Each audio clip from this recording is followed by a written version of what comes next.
Right, good evening, council, administration, and guests. I'd like to call the meeting to order tonight. It's 7 o'clock. It's a regular meeting for February 12th, 2024. We'll start the meeting today with a moment of reflection before we get into the approval of the agendas. So we'll start with a moment of reflection now.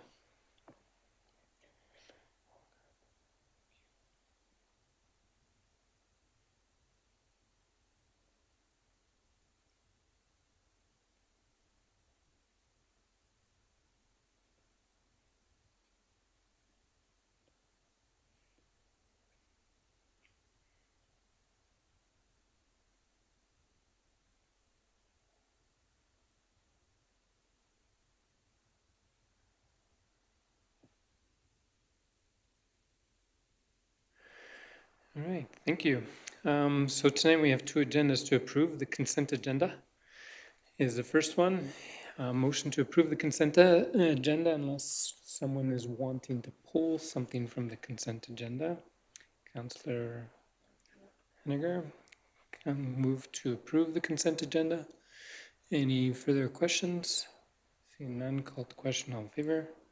Any opposed? Motion carried. Our regular meeting agenda. As per the agenda in front of us, we did have a request for one additional in-camera item. So that would be the third in-camera item, intergovernmental relations. I'll get adjusted and added to our notes. So if there's no other comments, a motion to approve with the extra item. Councillor Poitras makes that motion. Call to question, all in favor?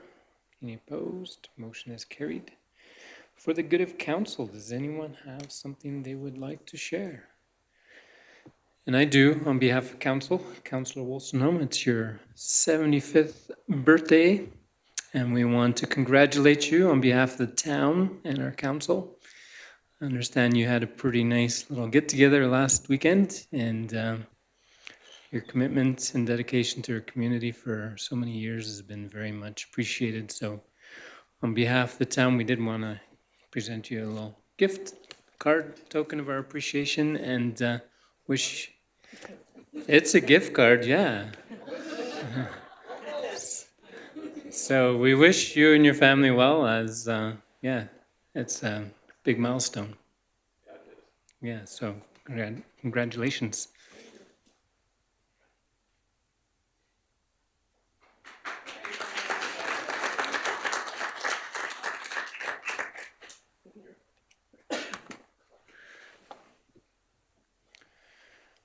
All right, anyone can outdo that one? Any other comments for the good of council? Councillor Poitras? Well, you can never outdo Gord. So this upcoming weekend is the Hockey Through the Ages charity hockey tournament going on in town. It's an excellent event that happens every other year in town.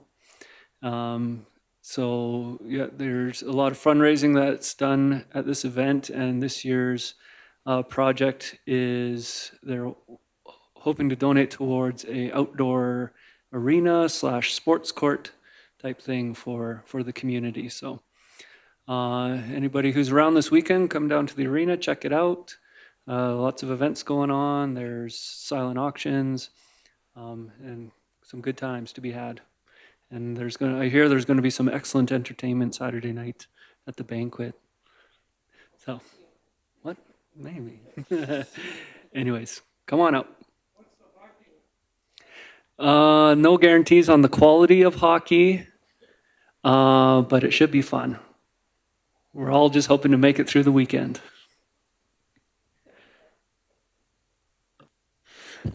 All right, anyone else have something they'd like to share? Councillor Monteith? Well, Councillor Henninger had announced our farmers' bonspiel the last meeting. So I'm, very proud to report that my team finished third in A. A real upset, I might add, but we really enjoyed it. 18 teams, it was a good time, and it was good to see that many people back curling at bonspiels. It's been a while. Nicely done. Councillor Henniger? I was there too for a short period of time before candy hit my child's mouth. But it was a great event, and even people not curling were out at the curling club. It was awesome. I just wanted to say for our 150th committee, we've been meeting every other week, and so our 150th celebration is June 28th to July 1st. So the big shebang is Canada Day at the Fort, and we've had quite a few groups coming forward now, which is great, and we are welcoming them to come and attend our meetings every other week. So the next one is February 26th. Present your ideas, how we can help and how we can collaborate, and really, really excited for that. So just wanted to announce that we encourage people to come and talk to us. Very good, nicely done.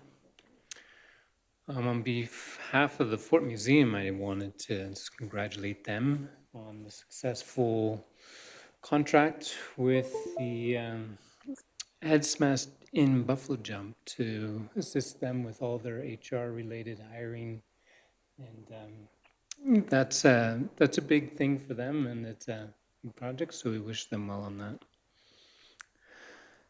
All right. Anyone else have something you wish to share? Seeing none, we'll carry on then to tonight's delegations, of which we have two tonight. One, the FP Walsh Student Leadership Team, and the second will be North Back Coal Exploration Update. So we are pleased to welcome the FP Walsh Student Leadership Team tonight. And the floor is yours, and we look forward to hearing from you. Thank you so much. Hello, everyone. Hello, Fort Macleod Council. We're from FP Walsh Leadership Team, and thank you for your hospitality to host us, to listen to us presenting. We want to talk about our impacts we made so far and our future visions that we're going forward.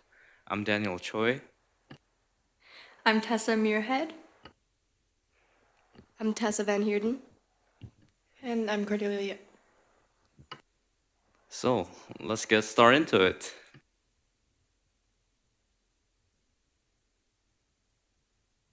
So our annual events from leadership include our Shark Week, which happens around the holidays every year.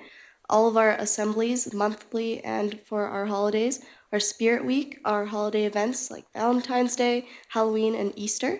Our year-end draws. Our custodian appreciation. We would like to continue these events. They're a tradition at our school, so.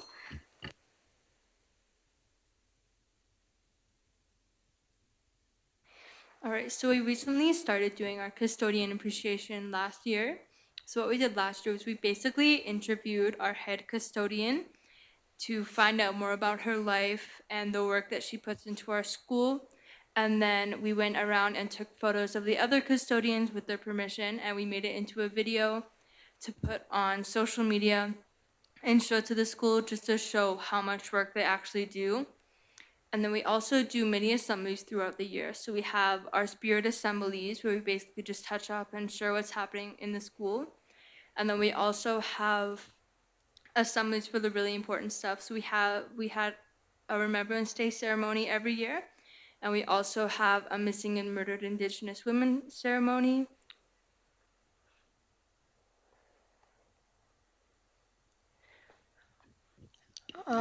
In this first picture, we have a picture of our new student-led newspaper club where we collaborated with the local Gazette, and we have student-written articles and photos every week. And this is a really great way for us to collaborate with the community and help them stay informed from a student perspective. In the second picture, we have Halloween, which is our annual costume contest, which is completely led by student leadership.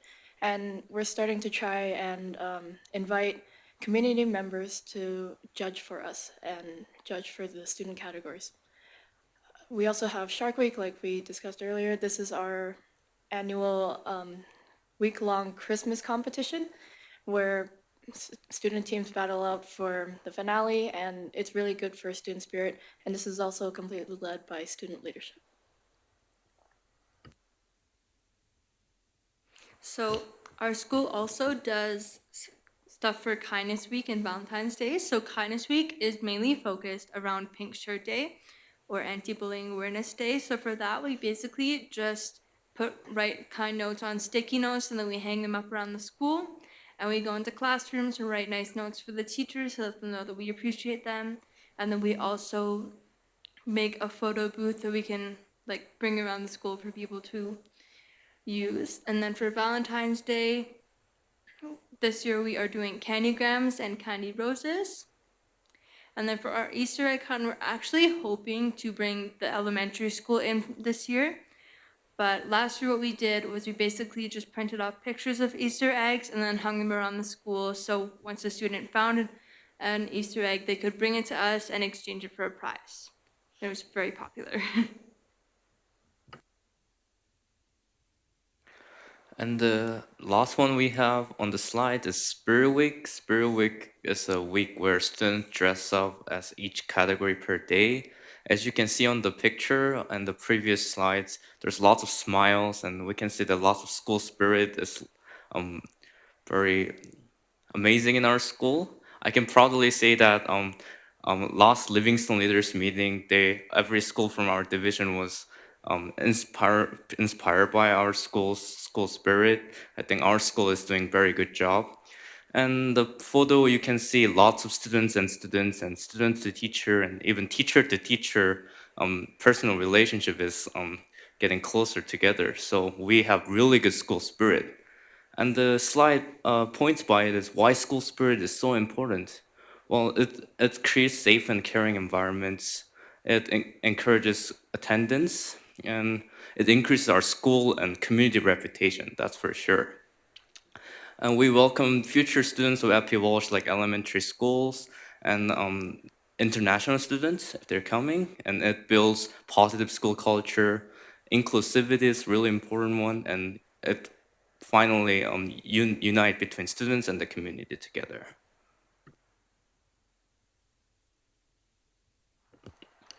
So these are some examples of future plans we have for student leadership. These are some things we've gathered over the years and including this year. So we want to have a mental health day coming up to recognize the importance of mental health and how it's becoming an increasingly severe issue in Canada. And we want to resolve this issue at least within our school. We want to have more movie nights to give a chance for students to spend time with their families within our school environment. Culture days to enhance our diversity in our student body and even the staff too. It's really important for how many exchange students we have from international countries, and being next to one of Canada's largest reserves for Indigenous people. So, and then we want to enhance our version of Party in the Park, maybe lower the costs and make it more inclusive to younger children who want to attend in the community. Same idea with the carnival, where we can have community members and children come to our school, explore a bit and play games with their families. We also want to have a leadership retreat to celebrate the accomplishments at the end of the year and the hard work of leadership. This is also a really good way for high school students and middle school students to bond together and feel more comfortable working together. We also want more mentorship programs with WA Day. Maybe we can learn from them and they can learn from us. A community tie-dye day, this might go well with Party in the Park as a community activity. And after COVID, some activities such as school dances have been scarce, so we want to bring those back to increase our school spirit again as well.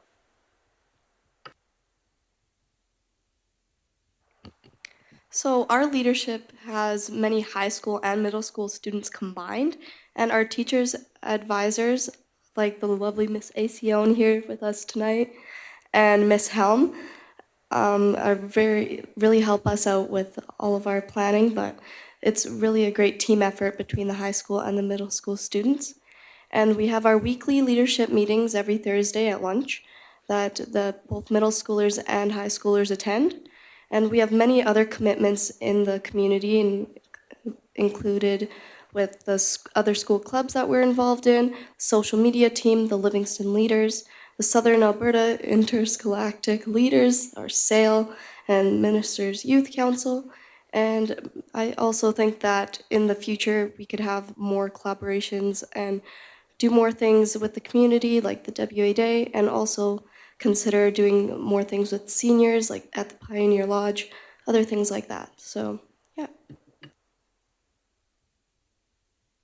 Yes, now we're shifting gear towards talking about different kinds of other organizations that our FP Walsh leadership students are involved in.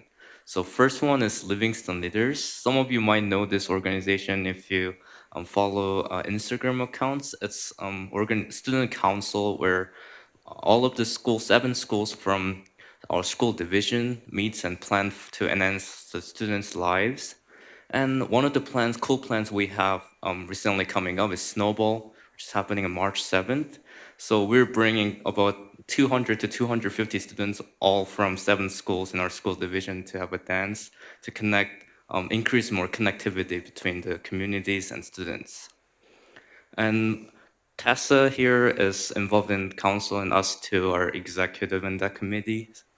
And another council that I'm personally involved is Ministry Youth Council. So as 40 students in Alberta gets picked and go to reflect their educational concerns on the council to the Minister of Education. And we want to definitely continue representing our community and FP Walsh and Fort Macleod into those big councils. So we'll try to promote more leadership to our younger generation so that our community can reflect it on the higher councils.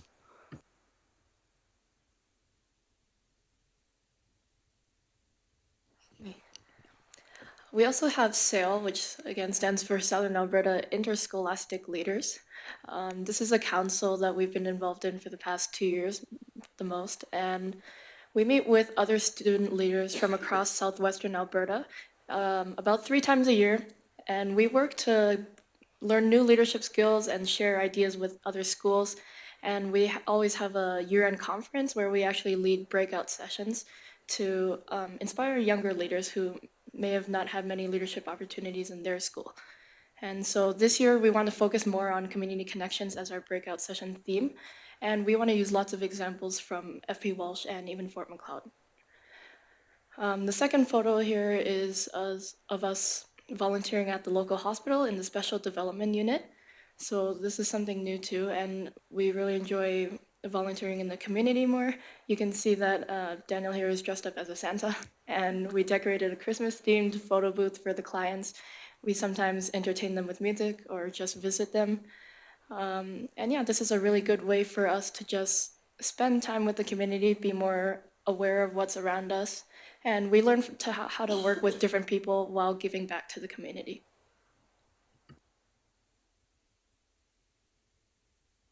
All right, so the service club and the welcoming committee are actually separate from leadership, but they do have a lot of leadership students who take part in them. So the service club was just started this year by Rick Bullock, but our first initiative was the Letters of Hope. So basically, we had the students in the service committee and other students from FP Walsh write letters of hope to be given to people who are in the hospital during Christmas time, just to heighten their spirits. And then our school is actually very fortunate to host a variety of exchange students. This year we even have some from South America, so we're very lucky. So the welcoming committee is basically just focusing on helping the exchange students adapt to life in Fort Macleod and Canada in general, and getting them used to the way that our school works.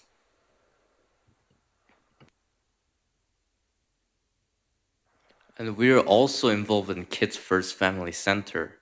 And Christy working there is directly emailed Ms. Asion to host some of leadership students to volunteer at the organization. We do it often and we learn many things from them. We learn how to mentor younger children and all the different kind of skills. And it's the way for us to connect with the community and help out with the parents as well. And as you saw on the slideshow, why Walsh leadership team is so important is that we expand reach by being involved in various student councils to outside the community as well. And we represent Fort Macleod. We foster connections between the community and school. We support the community, and we inform the community of student lives. And we give it the Walsh leadership team give us skills about like public speaking and collaboration for us to continue a leadership journey in our future. And it established younger generation of leaders, which we need.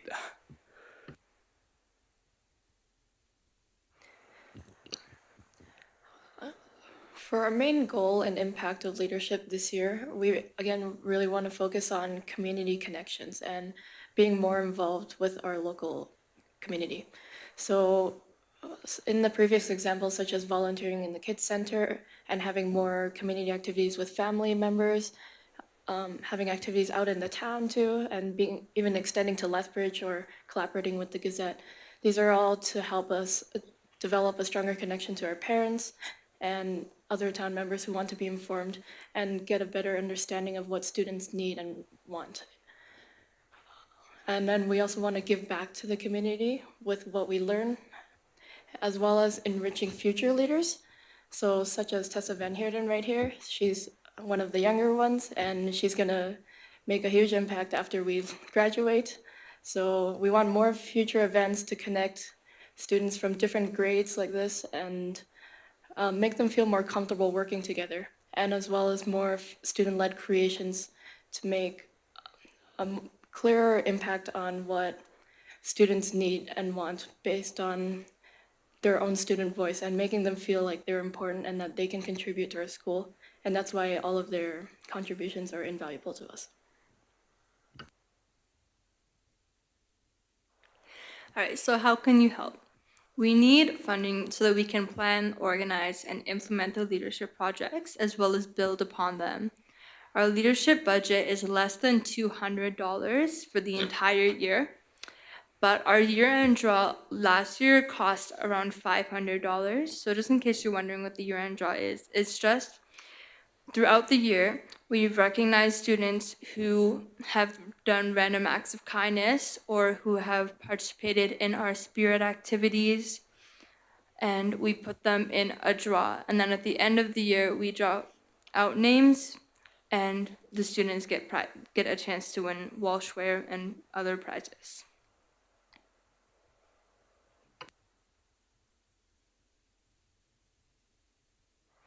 Now, I would just like to thank you all for taking the time to listen to us, and I really hope that this has opened your eyes to what our school plans on doing for the community and what we've done so far, and I hope you'll take into consideration helping us out for our future plans. Thank you so much.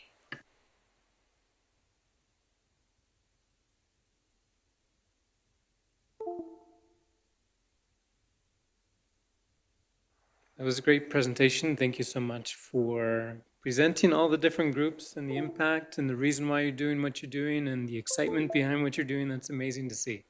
So kudos to you, to your team, to your teachers and your supports that are helping you on this. This is amazing. Councillor Monteith? I have 3 questions. What sort of funding are you looking at? What's your budget? And then why isn't the school district helping you? And thirdly, if you're looking for funding, you should talk to the Rotary Club.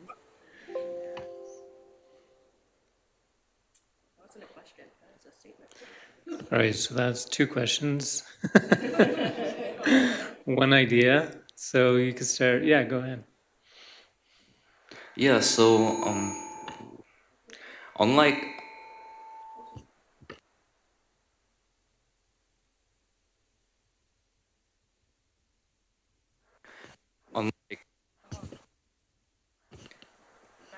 yeah, yes.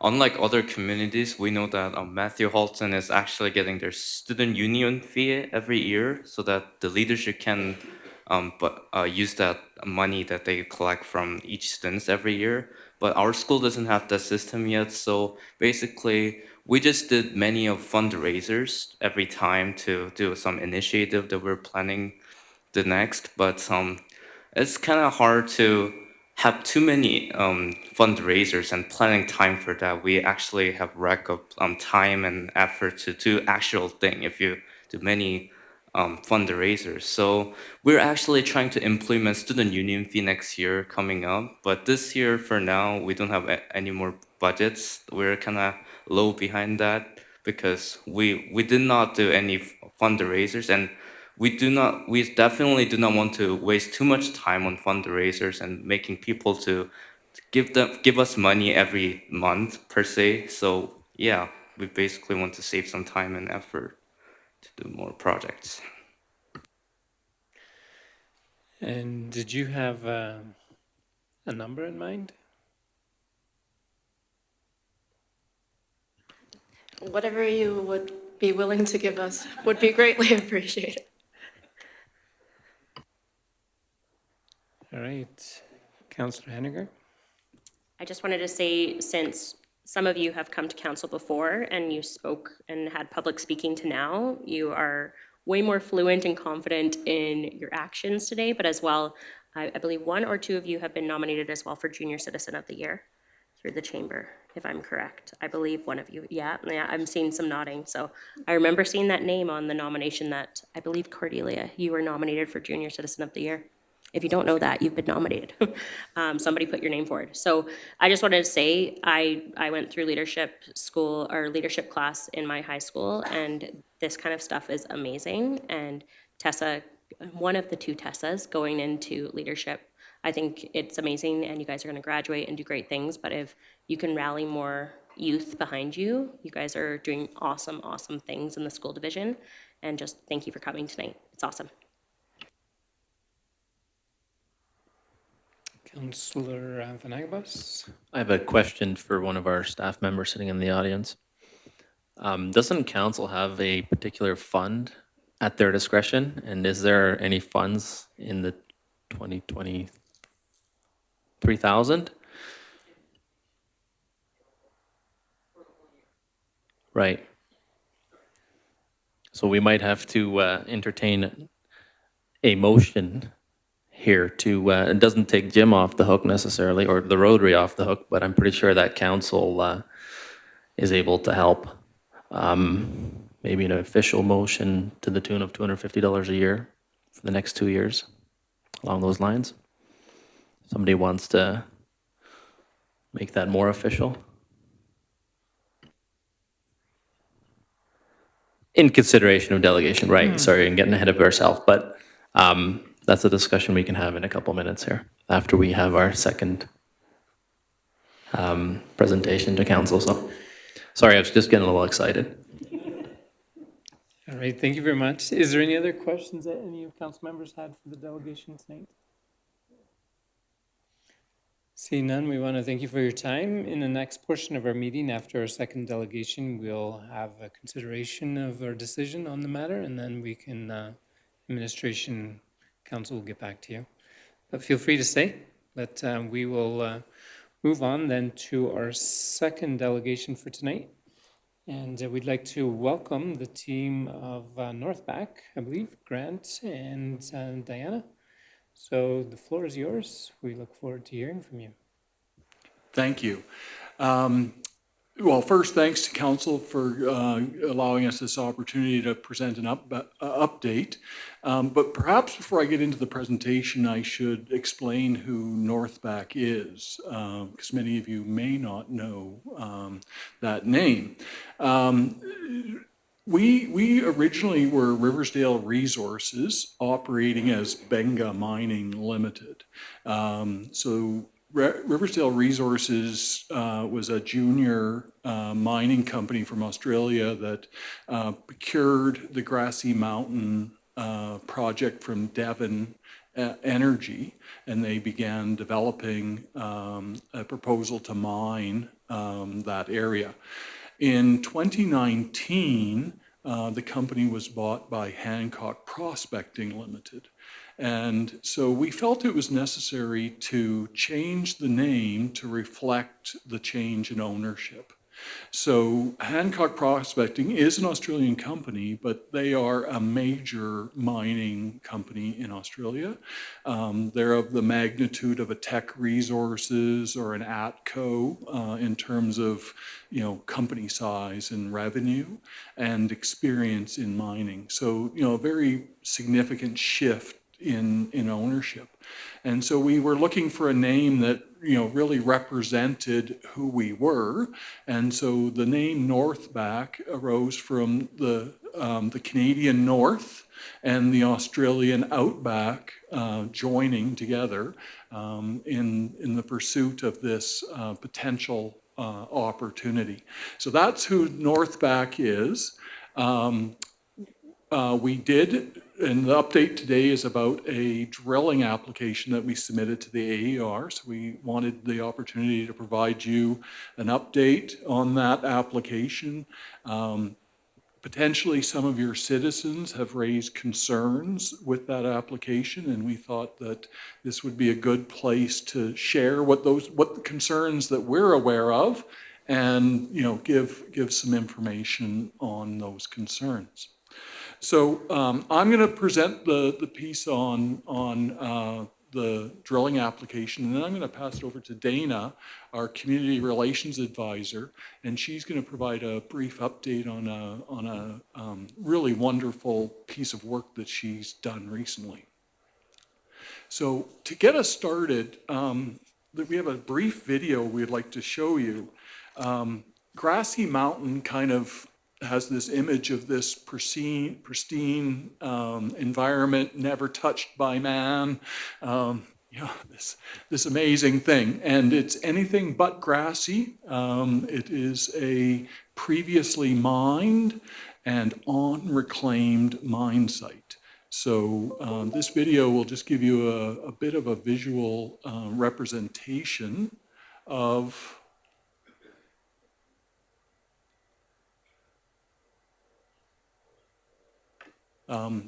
what this site that is referred to as Grassy Mountain looks like today.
Sorry.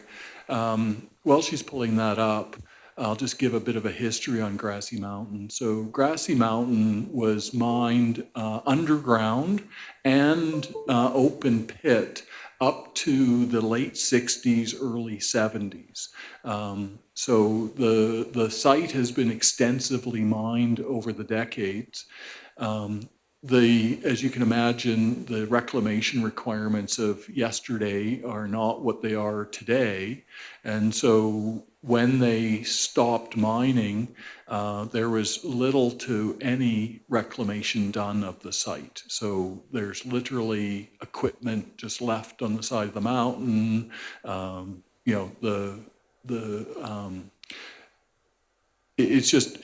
Well, actually, we can't even find any evidence of where the government actually gave approval of the site to be abandoned. So basically, from our perspective, the companies that mined it just sort of walked away from it, just leaving everything in place. And so that's why it's important for us to show this video, because from our perspective, this is about reclaiming the site. And the only effective way to reclaim it is to complete the mining. First off, from a financial perspective, you need to have some kind of revenue source to pay for that reclamation. Here we go.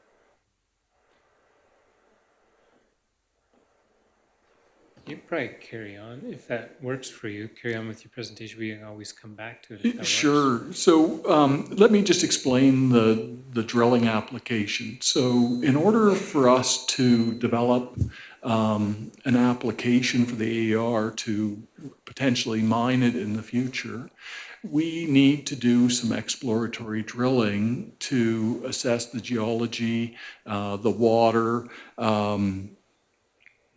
and so we put in an application with the AER to drill 13 exploratory holes on Crown land and 12 on private land. And that application was submitted in September 5th and is currently under evaluation by the AER. The application also includes a temporary water diversion license, which sounds very ominous, but I'll explain what that really means. But essentially, we need water to conduct the drilling, and our application included a request to access 1,500 cubic meters of water. And our presentation was written by an engineer, evidently, because she put in here 1.2 acre feet at a pumping rate of 0.5 meters squared per second, which I'm sure all of us understand what that means. But in layman's terms, it's the equivalent water of watering the first 76 yards of a golf hole, or approximately 40 truckloads of water. So it sounds like a very large volume of water, but it's actually only about 40 truckloads of water. Yep, please do.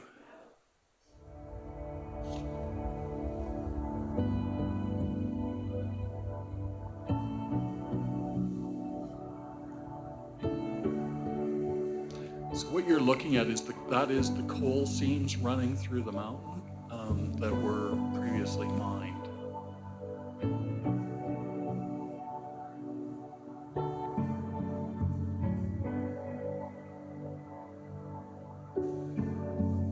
So this is the open pit. And the mining practices of those days where you just pushed the material down the side of the hill. So it's just literally pushed into the low spots.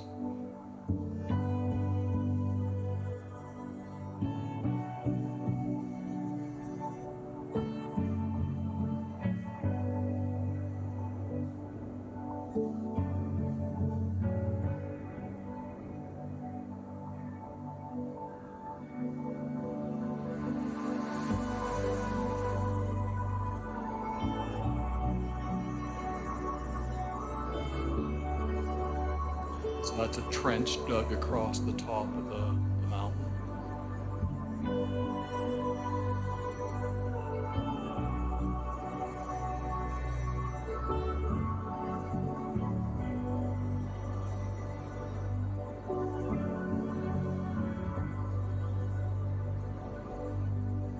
This is what we call the Big Show, and that was the coal seam.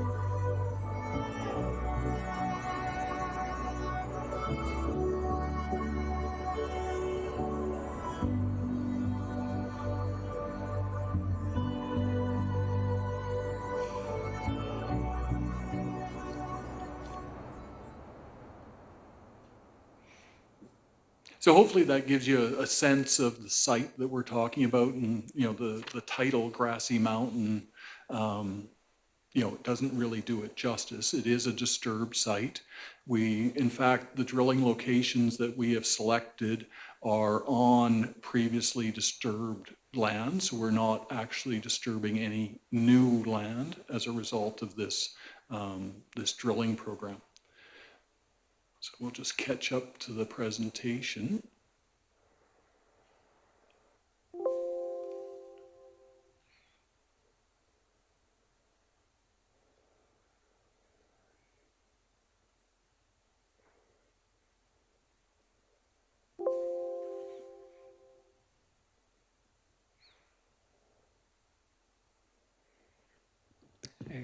Curious quick question that I had is, do we know what the mountain looked like before they started mining?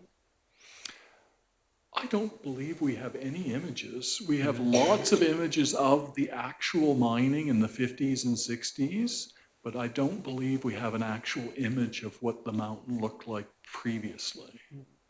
Okay. Thank you for that.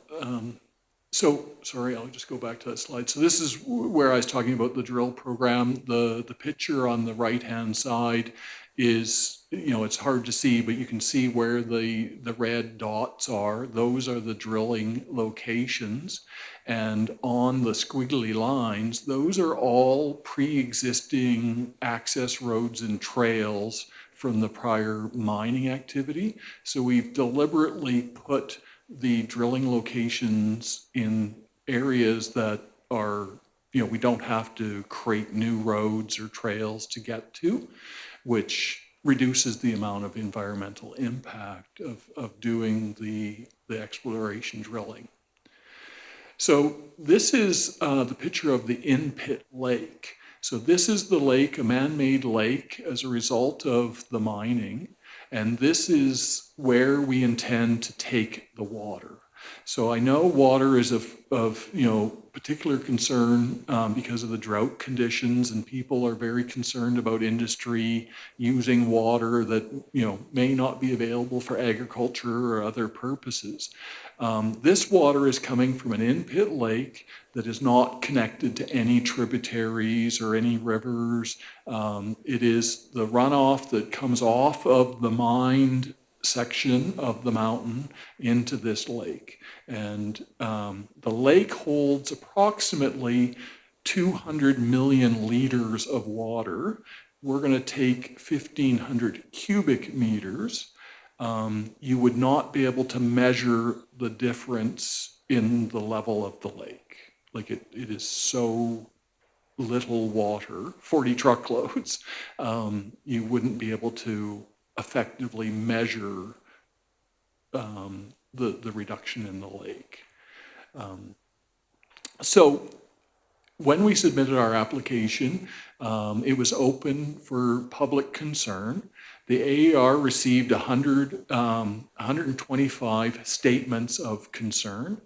They also received 39 registered letters of support, and a petition were attached to those letters of support from the Crow's Nest Citizens Supportive of Crow's Nest Coal, with 297 signatures on that petition. The primary concerns that people raised were that this coal exploration amounted to mining. And I just want to say, we do not have a license to mine. We cannot mine any coal. This is purely an exploration in order to do more engineering. And admittedly, we're doing it with the desire to develop a plan that could be approved for mining, but today we cannot mine. So there is no mining. It is a small scale exploration program on pre-disturbed land. Concern about the environment, that we are damaging the environment.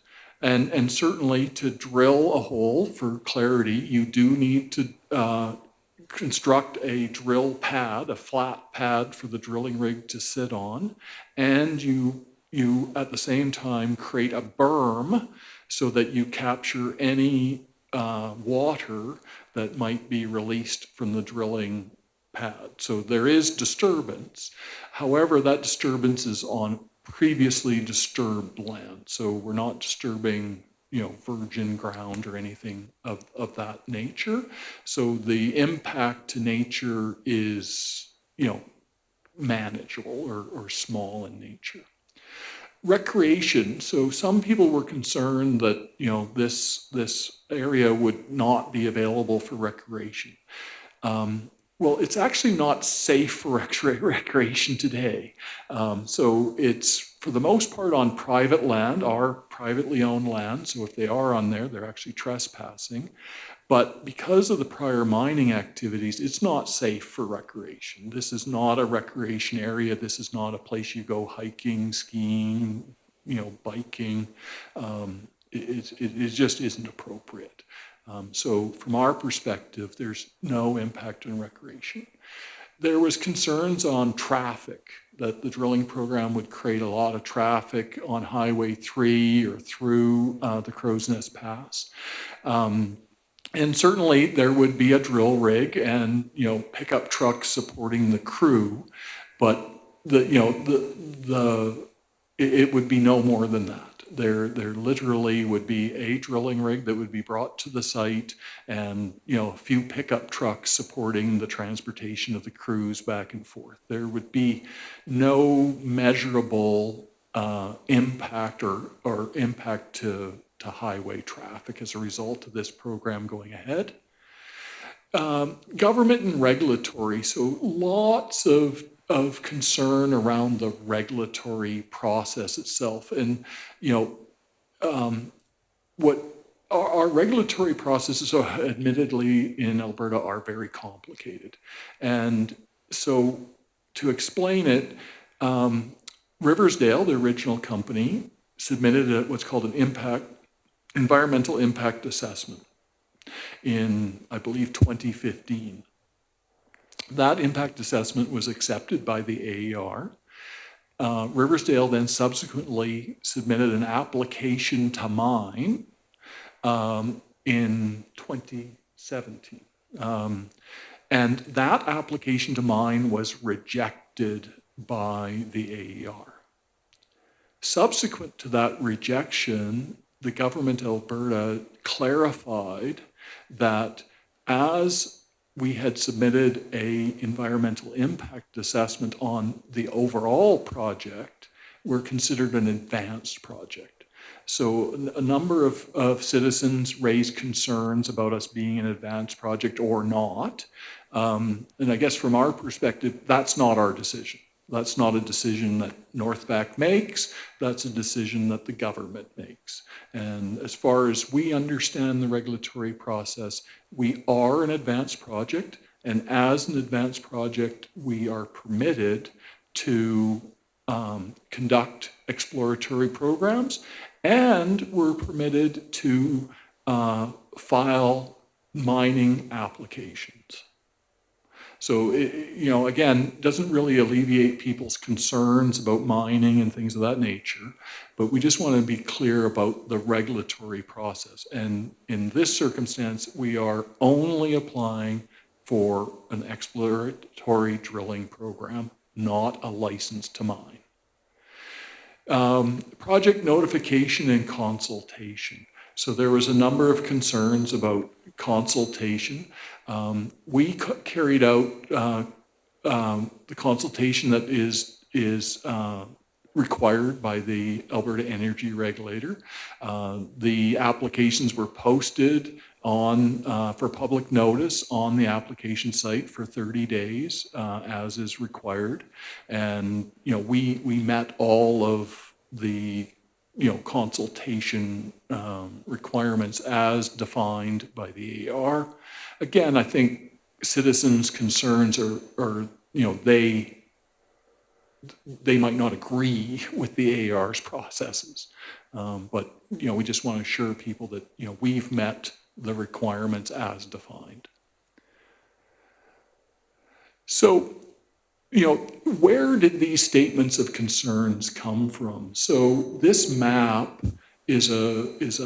we've mapped out where the concerns are coming from and where the areas of support are coming from. So you can see that we have a great deal of support in this area. So in the southern Alberta region, including Fort Macleod, Pincher Creek, the Crow's Nest Pass.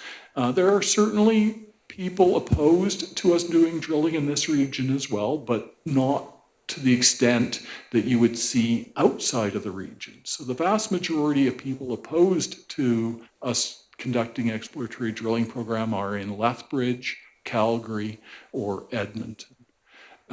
And so, I guess the key message of this slide is that, yes, there's people opposed to us doing this drilling. The vast majority of them wouldn't, directly be impacted by that drilling, whereas the people that would be directly impacted by this project are generally, not entirely, but generally supportive of the project. So I'm just going to pause there before we move on to the next piece of the presentation for Dana to talk to you about the Northback Breakfast Program, if you have any questions that you'd like to pose. I think it's fair if you want to continue on with the presentation, and then council can ask either one of you questions once we're done that. That would work. Great, thank you. So in the spring of 2023, my then 11-year-old daughter came to me in tears saying, "Mom, there are kids at my school that are hungry." And so she started taking extra snacks with her to school. She was doing everything she could. And in the summer, she said, "Mom, is there something we can do?" And luckily for us, there was. Can you just click the next?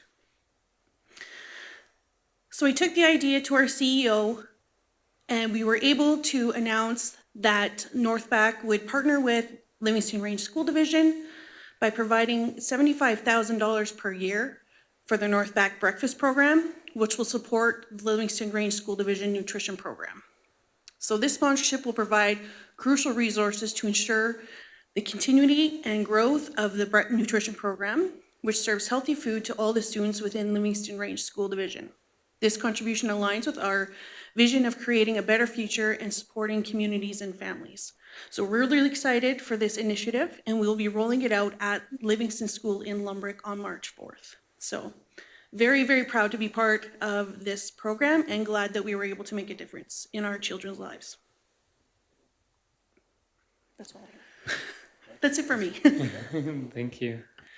We appreciate that investment into our communities. If that concludes the presentation, is there any questions that council members have for the presenters? Comments, feedback? Councillor Monteith? What's the timeline to hear back from the regulator? We have one outstanding, what they call a SIR, supplemental information request that we're working on resolving. And so we're hoping to get a response in February, so this month. So if I understand correctly, you're more or less permitted to drill?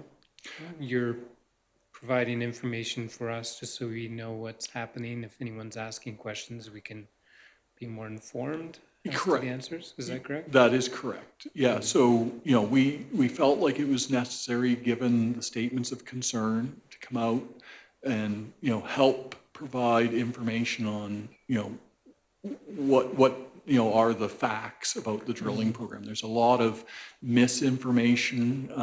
There's people that like a lot of folks are misconstruing this as mining, right? And so we thought it was necessary to help council understand what we're asking the AR to approve, so that you had an understanding of what was happening in your backyard, as it were. So that was the intent of the update. Okay. And as you mentioned in your presentation, the obvious end goal is that you'd be able to be approved for mining. I can see where some people would be concerned that that's the ultimate end goal. So if we stop it here, then that won't happen. But in my mind, your presentation presented a very realistic and looked to me like a reasonable approach to actually taking the next step. So that's my view. Any other comments from council members? I'm sure you'll know the eyes are on you and people will be watching, and if there's concerns, they'll obviously be addressed. So I appreciate you coming to council tonight and presenting to us. We definitely know who you are and where we can get in touch with you. So if we have any further questions, we'll be sure to reach out. Yeah. All right. Well, we want to thank you for coming tonight. If there's anything else you wanted to add, that would be, you can do so now if you wish as well. Thank you. Well, no, just really appreciate you making the time for us to provide this update. I know you guys have a lot on your agenda, as we understand, so do appreciate your time. We will be starting a PR campaign in the coming weeks, so trying to help dispel some of the myths and misinformation that unfortunately social media kind of enables. So you will likely hear more about us, and certainly if the council is getting feedback from your citizens and would like us to come back and provide more information, we'd be happy to do that. And just one last comment I had asked about what the mountain looked before. Once the proposal may move forward to the next step, I'd be really curious what the mountain would look like after you were complete, including compared to what it is now. So in my opinion, it can't be worse than it is now. So what it's going to look like when you're done would be my curiosity. Actually, that's a great thing. So we're working with the Landform Design Institute to do exactly that. So as we, develop a mine plan, what is the next use of this land after mining, and what would that look like? Because as you can imagine, the reclamation requirements of today are much more stringent than they were, in the 50s and 60s. So we intend to be able to at least digitally represent to people what the site would look like post-mining. Like an 18-hole golf course or what? Well, we already built that. Oh, right, you did. But yeah, there is some neat ideas, potentially First Nations cultural centers. There's a number of uses being considered for the site post-mining. I look forward to that. All right, so on behalf of the town and the council, we thank you for coming tonight and wish you well. Yeah. All right, council, well, next up on our agenda tonight is public hearings, after which we will go into consideration of delegations and public hearings. So tonight we have two public hearings. I will ask our planner to open up and present each of the public hearings, after which we'll open the mic for anyone wishing to speak for or against, and we'll carry on that way. So tonight we'll start with bylaw 1969, and we'll ask our planner Gavin Scott to introduce this before we open for a public hearing. Thank you, Mr. Mayor, to Mayor and Council. The public hearing this evening is regarding road closure bylaw 1969. It is a road closure of what is more commonly known as Perkins Street. This closure is in relation to a subdivision that happened last year. The subdivision is to the west of this property, with the resulting portion of closed road being considered for consolidation into that parcel to the west. As you'll note in the diagram, there is an open end on the north end that will continue to be accessed to the properties on that end of the proposal. And the legal description has this odd thing that the cutoffs also be closed, and that's on the south end. The public hearing this evening is to see if there's any public concern regarding the matter. All right, and we would be asked for first reading, correct? And open for... To clarify, we've had first reading. Oh, right, sorry, yeah. This process does take a little bit of time, so the public hearing, there is a lag. By the time we send it to the minister and it comes back, there'll be a several month lag. before you'll have second and third reading. Okay, so tonight is strictly the public hearing, sorry. I will request a motion then from council to open the public hearing for bylaw 1969. Councillor Wolstenholme makes that motion. And seeing there's probably no one here in the gallery wishing to speak for or against bylaw 1969, we'll request a motion to close the public hearing for bylaw 1969. Councillor Monteith makes that motion. All in favor? Motion is carried. Next up would be bylaw 1978, another road closure, and we'll ask our planner to introduce this one to us as well. Public hearing this evening for bylaw 1978 is a road closure bylaw for the portions of road contained within the area structure plan known as McLeod Landing. McLeod Landing was adopted as an area structure plan, as you know, council adopted last year. The road closure is in furtherance of the subdivision, and because, again, the road closure does take some time, it's best to get started now, so that when the subdivision comes forward, this process is well underway. There are several portions, including an alley behind the RCMP building, etc., that are to be closed. They're in your diagram on screen there.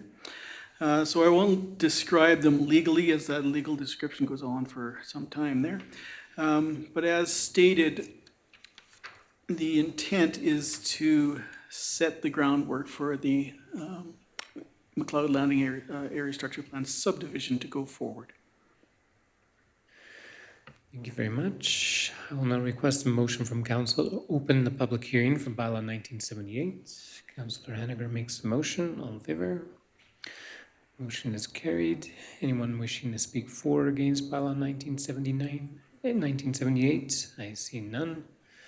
A motion to close the public hearing. Councillor Van Hagbos makes that motion. All in favor? Motion is carried. Moving on to consideration of delegations, of which we had one delegation tonight, and there was a great presentation, and I'm not sure what council's thoughts are. I do get the impression it's a bit urgent, so it's not something we'd want to delay necessarily till our next council meeting, subject to some feedback, additional feedback from administration. There was a recommendation or suggestion, 250 for 2 years in a row. It sounds to me with the fee that they may be putting in next year that it may be better to do it in one lump sum, because next year they may have income coming from a different area. Do I understand that correctly? I'm not sure. That's how I understood it anyways. So I believe we have a discretionary fund of up to $3,000. Is anyone prepared to make a motion on an amount? Councillor Wolstenholme? Yes, I'll make a motion that we give them $1,000 one time. Okay. Any further discussion? Motions on the floor? Debate?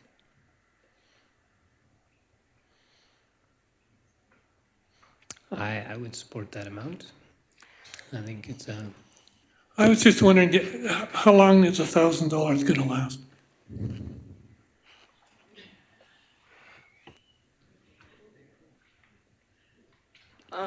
It will last us for the rest of this year for sure, with our most of that going towards our year-end draw for kindness and other Welsh students. And yeah, and we'll use that for the rest of our activities.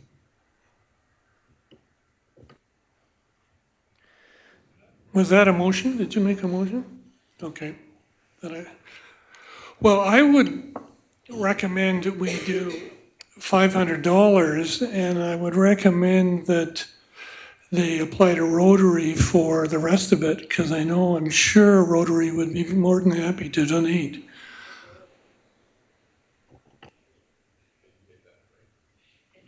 I think I know the treasurer of the Rotary. All right, so Councillor Wolstenholme, you made a motion. Are you willing to adjust, or are you wanting to? On Councillor Monteith's belief that for sure they can get the $500, I would allow it to be $500. So to be clear then, the motion on the floor is to present a donation to the Fort Macleod FP Walsh Student Leadership Team of the amount of $500. Is that correct, Councillor Wilson? Any further discussion or debate? Councillor Van Eyebos? And there is always the opportunity to come back next year as a delegation in front of council, and who knows what that will bring up, so. All right, seeing no further discussion, questions, we will call the question. All in favor? Any opposed? Motion carried. Congratulations, and we wish your team the best for the rest of the season. Thank you so much. You're welcome. Uh-oh, he's got a note. Watch that guy. The numbers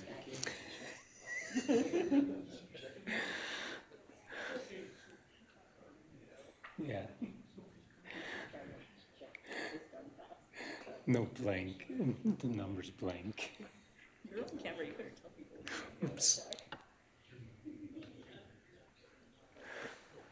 All right. I believe that concludes the consideration of delegations and public hearings for tonight. We'll move on then to new business. We'll start with bylaw 1980, which is a thank you, Gavin. Short and sweet. Bylaw 1980, which is a water utility services bylaw, and we'll ask our Director of Finance, Chris Holbeck,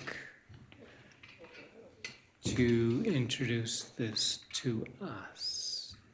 Good evening, Council. Maybe just 1 sec, Chris. We'll give Jim some time to do his business.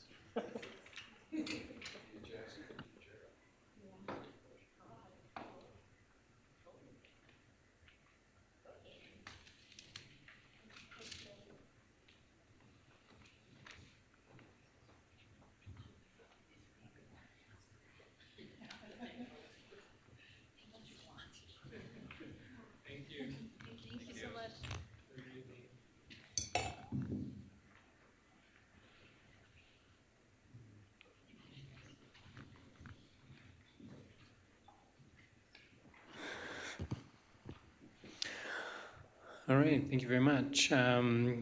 Yes, our Director of Finance, Chris Holbeck, bylaw 1980, the floor is yours. Thank you, Mayor Vader. Good evening, Council. Before you tonight is an amendment to the Water Utility Services bylaw.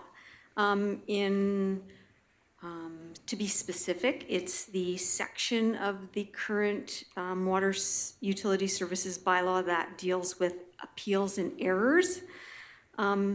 The current utility bylaw has been in place since 2016, 2015-ish, when we first took over the utility services and administered internally at the town.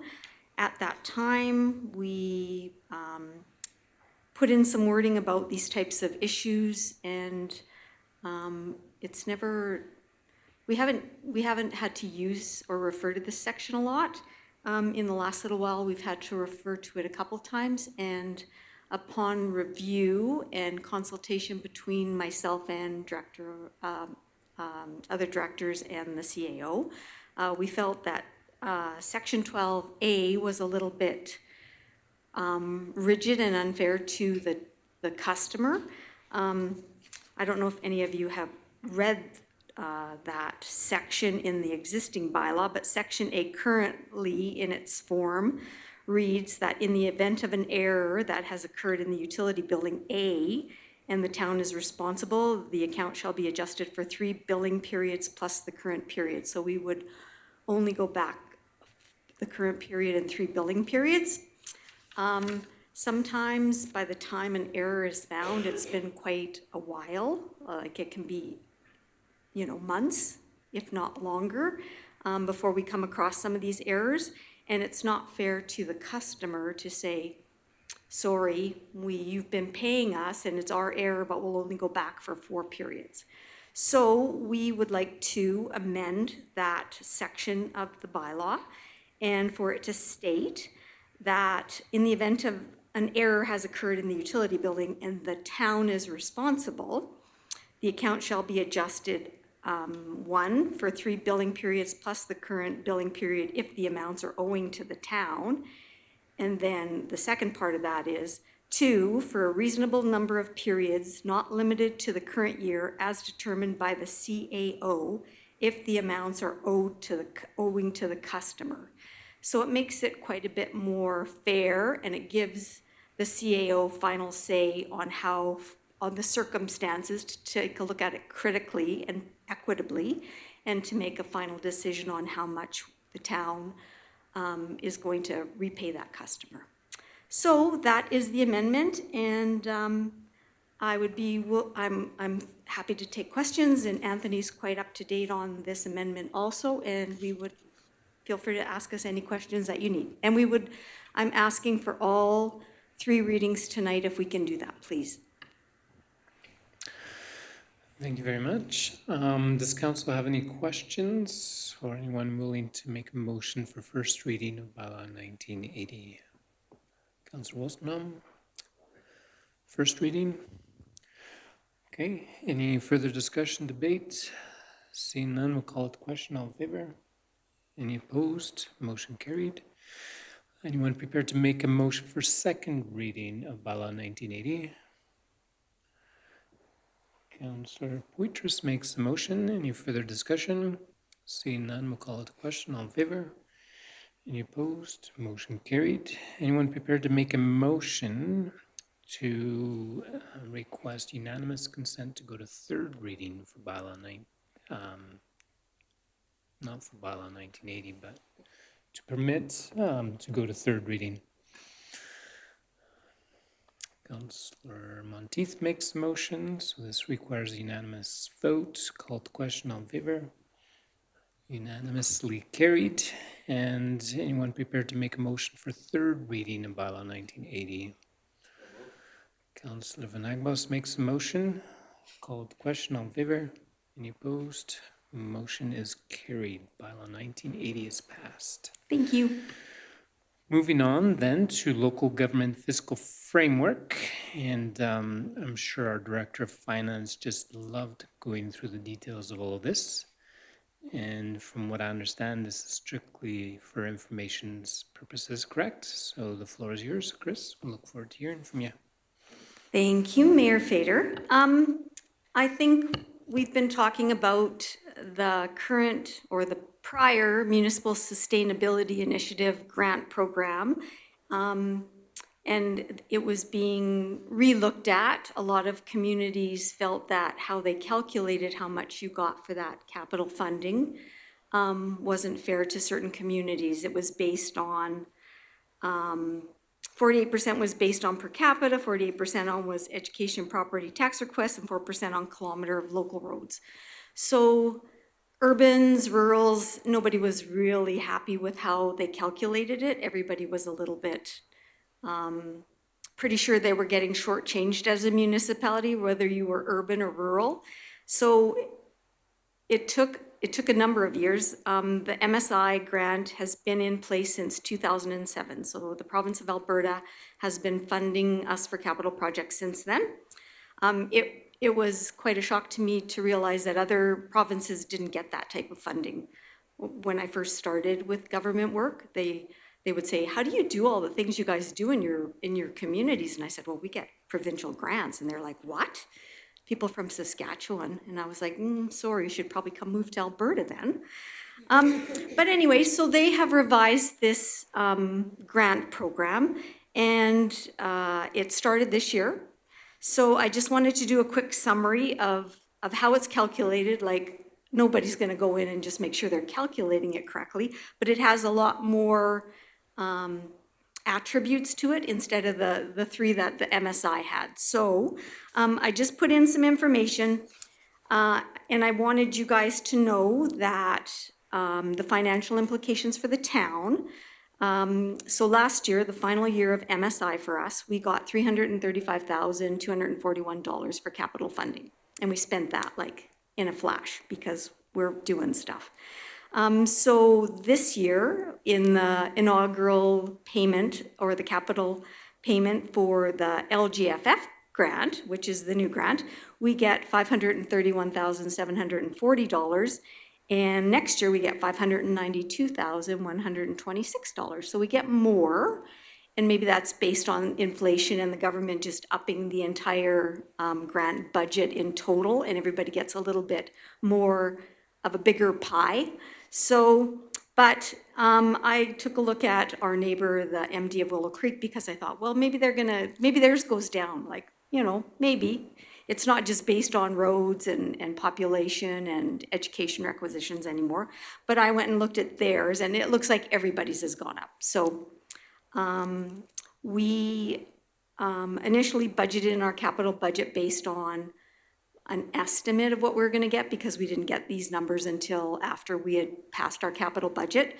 So we do have a little bit of extra capital, and whether the CAO and the Director of Operations decide that there's a little bit more that they want to do this year, or if we want to just save it and just add it to the kitty for next year's programs, we can do that.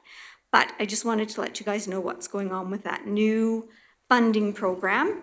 And it pretty well follows the same process as the old MSI Capital one does. I do the same grant applications, same deadlines, same timelines, and the same types of projects are eligible under this one as were eligible under the old MSI. So it's just information. I thought it was kind of fun. And I will take some questions. I didn't write the grant, so I can answer some overall general questions. That's about it. Thank you. Councillor Monteith, you have a question? She answered my question. I was just wondering if it was in our budget.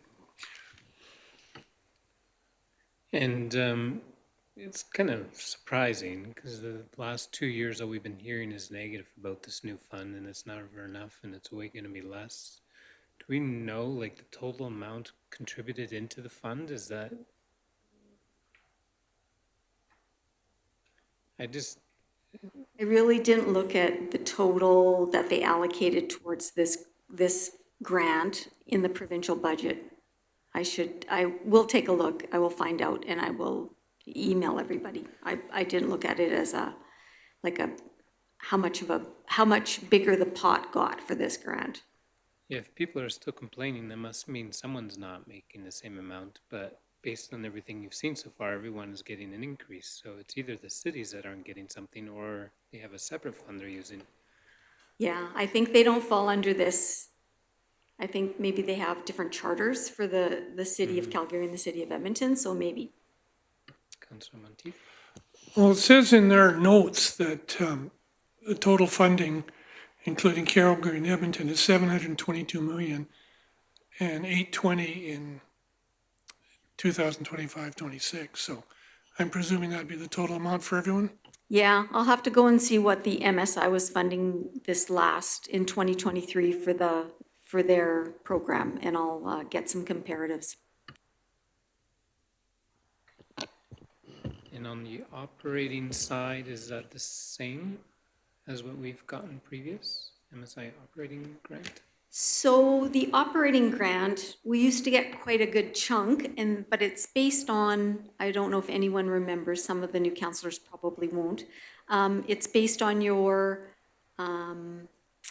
equalized assessment. So when we started to grow our equalized assessment and grow and get higher assessments, and then they started to claw back our MSI operating. So we used to get like 80-some thousand, and then they clawed it back to 30-some thousand because we were growing. So there's a component to the operating one that was for, it was just kind of a baseline for people, for communities that weren't really, not lots happening. And when we started to boom and grow, they clawed back a portion of that. But then last year they doubled it. So it was like a 30,000, I budgeted like $30,000, and the province doubled it. And they left it at that level. So it's about $64,000 now. So it doesn't look like they're dropping it back. They increased that one too. So that helps us out in operations. It usually find some sort of a category that it fits in, like if it's recycling or it's administration or it's tangible capital assets or asset management. We always find ways to spend that operating grant. Councillor Naivas. I'm just looking at some of the information provided, and it said that MSI was launched in 2007 for a 10-year program. And in the next sentence, it says the program ended in 2023. That's not 10 years, but if we were to do 10 years, that would be 1.3 million, 1.3 billion per year. And what it says lower, further down in the in the information package is that the 2024 to 2025 year will have 722 million allocated to all municipalities. So that is less. So it's interesting to see how we get more, but maybe it's that the cities are getting less and they have quite the lobbying power, and that's maybe that's the negativity we've been hearing about it, right? Because they usually have a substantial voice at, AB munis and events like that. But anyways, that's just some simple math that I'm doing here with the information provided, whether that's factual or not. Yeah, and how, and I did pull this off the MSI website. So it was in 2007, it was a 10-year program. They initially thought it would be a 10-year program, and then they just kept extending it. So that's why the math doesn't really work, Councillor Van Hugenbos. Very good. Well, either way, I think this is good news for the town of Fort Macleod, and we will spend it well and make sure it's used for our capital investments. Motion to accept information as presented. Please, Councillor Monteith makes that motion. Call the question, all in favor? Any opposed? Thank you. Motion carried. Thank you very much. Council remuneration policy update, and our Director of Community and Protective Services, Lisa Gillingham, would like to speak to this. Thank you and good evening, Council.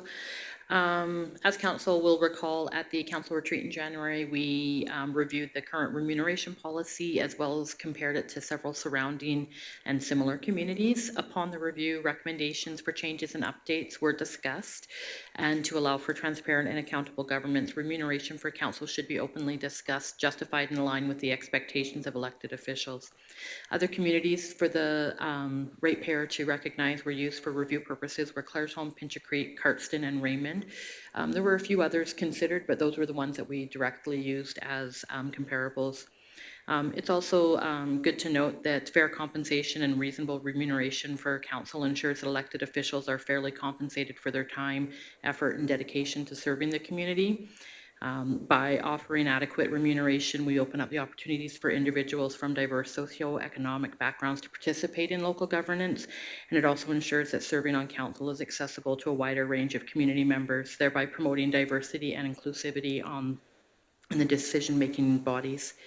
It's also a recognition to the commitment and dedication required for public service, and by compensating elected officials appropriately, we acknowledge the responsibility that they undertake on behalf of our community. This helps to foster a culture of professionalism and accountability, and ultimately encouraging electoral candidates to participate in local governments and help serve the community effectively.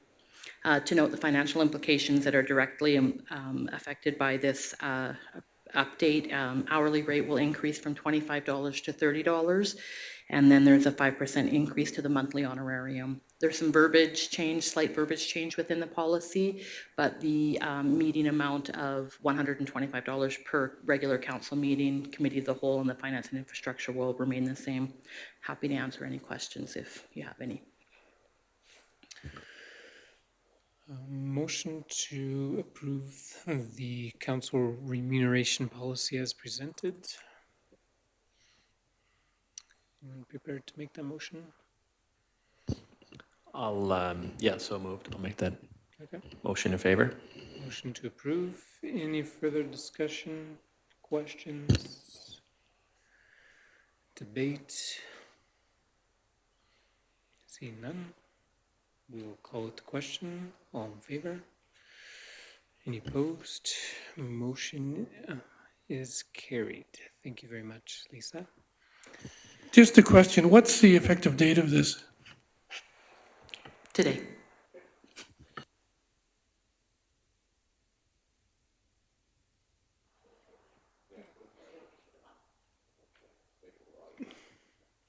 Moving on then to snow removal and sanding policy, and we'll ask our new Director of Operations, Wally Oda, to speak to this.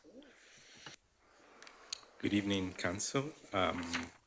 Following the Council retreat and review of the snow removal policy, the administration made some minor changes and clarifications to the snow removal and sanding policy.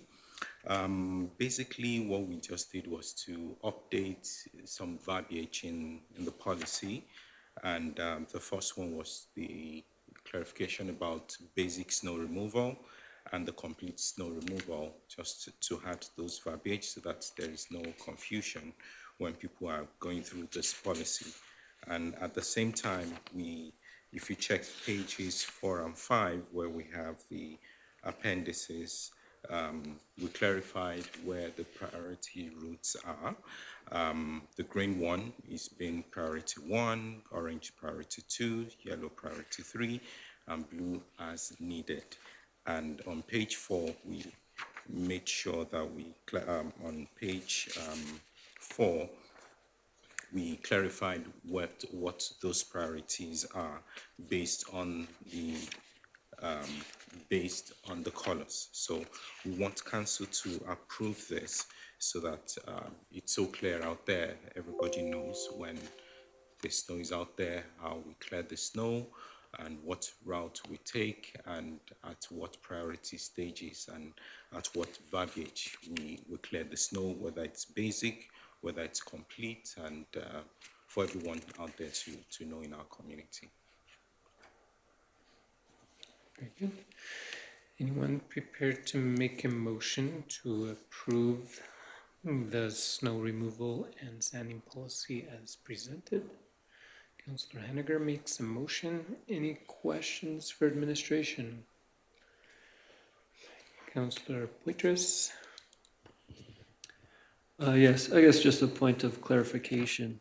I had a concerned citizen ask me about sidewalk snow removal, concerned about areas of sidewalk that weren't getting cleared by the town. And I see here that it says the residential and business sidewalks must be cleared by the owner occupant of the property, and that sidewalks may be cleared by public works staff, time permitting, and if resources are available.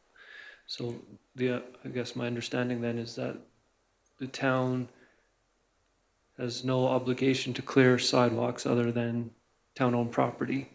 Correct. But sometimes they do.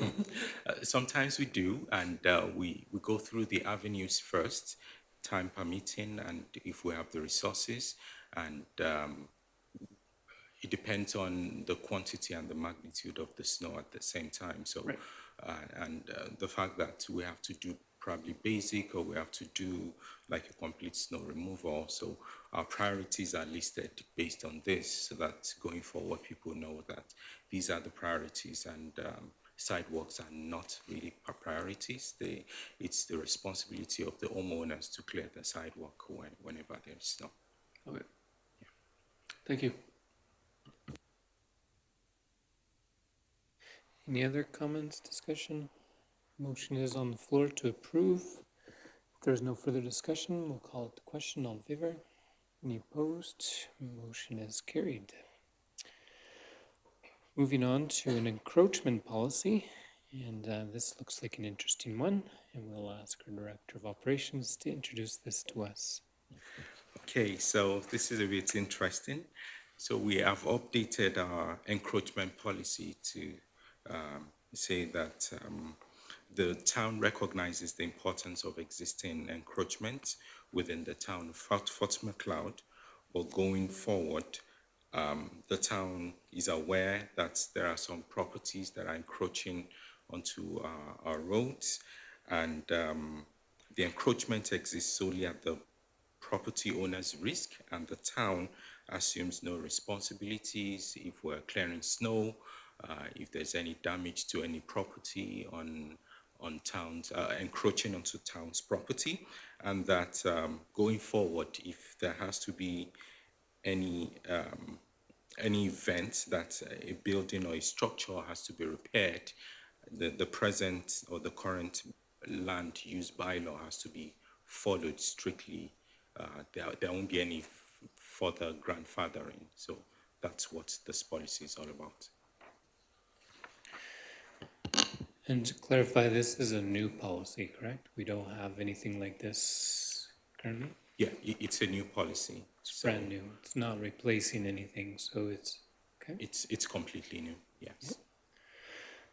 All right. Anyone prepared to make a motion on this new encroachment policy?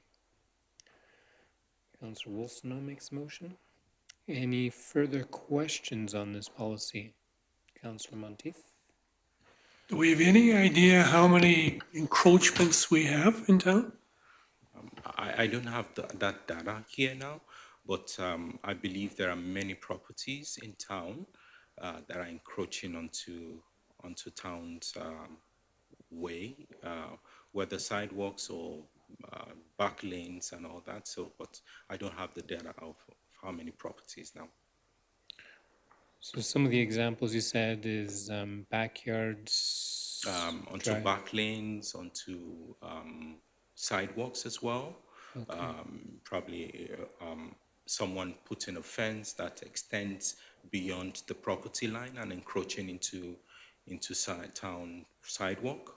So we're not saying that homeowners should remove those encroachment at this time, but if for any reason they have to repair or they are asking for a permit to do anything for those structures, then the current land use bylaw has to take effect and they have to take out those encroaching structures. And if for any reason during snow clearing or during town activities those encroachments get damaged by the town activities, the town will not be responsible for that. So is the intent to go through all the encroachments and send everyone a letter? Or is it only as they come up? For now, only when they come up. But if the council wants us to send a letter to each homeowner and to inform them so that they're aware of this policy going forward, yeah, we can do that. We just don't want to scare people. All of a sudden they get a letter and they had no clue that they were even doing an encroachment. It's like it's trying to find the right balance. But if it's not, to me, there's no harm in this. It's just stating a fact. You're using town property for your own structures or what have you, and we know about it. If anything comes up in the future, just know that you'll have to consider that in your development. Okay. All right. Any further questions, discussion? Motion is on the floor.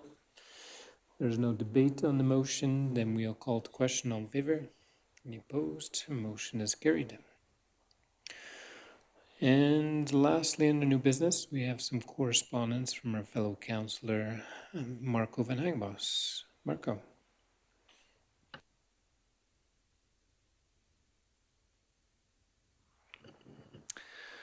Good evening, Council. It is with a bit of a heavy heart that I make this this announcement. I'm just going to read off part of a statement that will be issued shortly as well, and I may add to it and open to questions naturally.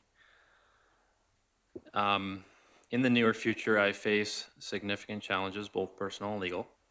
These challenges may indirectly cast our community and my role on council in a negative light.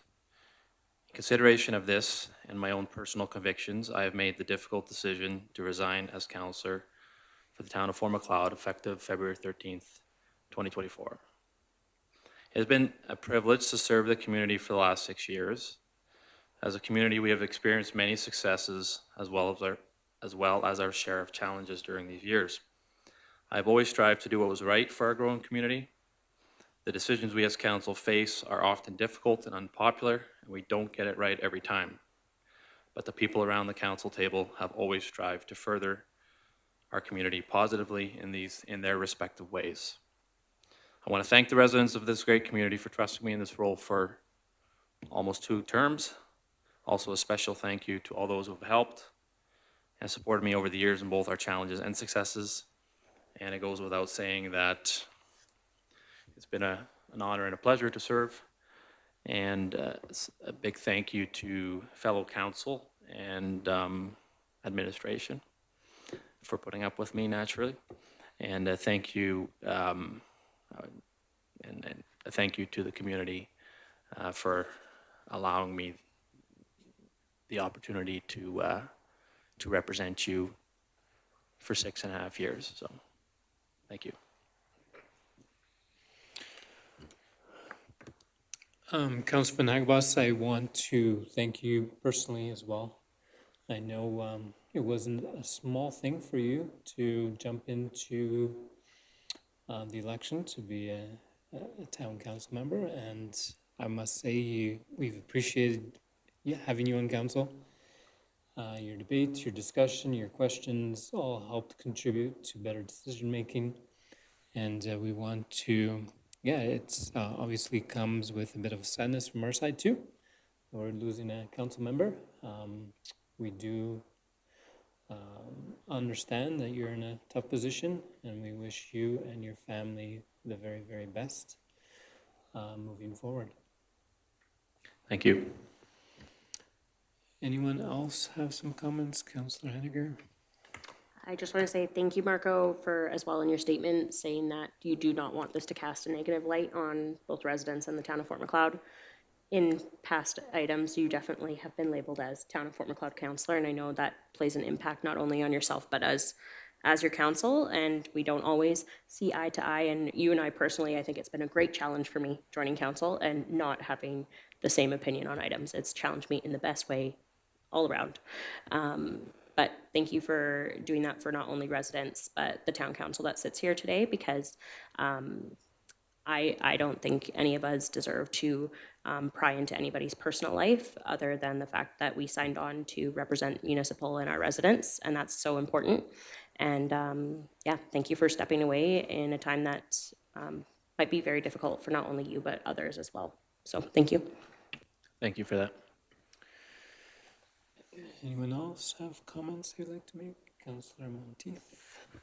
I don't know what I'm going to do without Marco on my left here, but it's we're going to miss you. You have a very practical, logical approach to things, always with the ideal that what's best for the town, and you have a good perspective on things, and you're going to be missed. And so I wish you the best. Thank you, Jim. Ditto. Thanks, Gord. Councillor Wolstenholme says ditto. Any other comments? Yeah, I'll say ditto too, to everything else. But yes, also thank you, Marco. It's been a pleasure to serve with you. It was very apparent to me as a new councillor coming on your passion for the community. And I know through everything you displayed your desire for what's best for this town and this community. And regardless if a person agreed with you or didn't agree with you, ultimately you wanted them to have the freedom of choice to live how they live, to have that freedom to live how they want to live and to make decisions and so forth. Anyways, going on and on. Thank you, Marco. It's been good. Thank you. All right, CEO Burdett. Yeah, I think a lot of people have captured kind of the role Marco's played in council, and it's been remarkable for me to see over the past couple of years serving in the CEO role. It's really important, and I think we here at Fort Macleod really benefit because a good council is made up of a lot of different voices. The last thing we want is a council where everyone thinks the same, everyone believes the same. And Marco's voice, I've really appreciated your perspective and your voice at this table, and it's an important one for this council. And I feel like this council, we've accomplished a lot of great things, and we're learning and we're moving forward. And yeah, your perspective will be missed, and I've enjoyed working with you. Thank you, Anthony. I don't know that there's anything formal we need to do tonight. Do we need a motion to accept the resignation of Councillor Van Hagenbos? Is that what it is? Yes, we'll make a motion and then we'll have another motion to appoint a deputy mayor. Correct, okay.